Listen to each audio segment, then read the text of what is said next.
Hello friends, स्वागत है हमारे एक और नए वीडियो के साथ। तो फ्रेंड्स, मैं आपको बताने वाला हूँ how to change notification ringtone.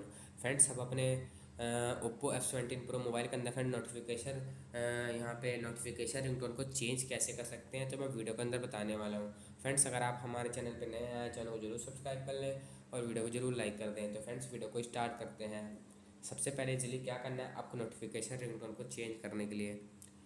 तो इजीली फ्रेंड ज़्यादा मुश्किल नहीं है, आपको यहाँ पे सेटिंग्स ओपन कर लेना है। सेटिंग्स ओपन कर लेने के बाद यहाँ आप देख सकते हैं फ्रेंड्स, शो हो जाता है यहाँ पे साउंड एंड वाइब्रेशन। इसलिए इस पर क्लिक करना है। इस पर क्लिक करने के बाद हमने जिस तरह स्क्रॉल डाउन करना है तो इस तरह नोटिफिकेशन साउंड का ऑप्शन शो हो रहा है। तो इस पर क्लिक करना है। इस पर क्लिक करते हैं आप यहाँ से फ्रेंड नोटिफिकेशन साउंड को यहाँ से देख सकते हैं चेंज कर सकते हैं इसी तरीके से।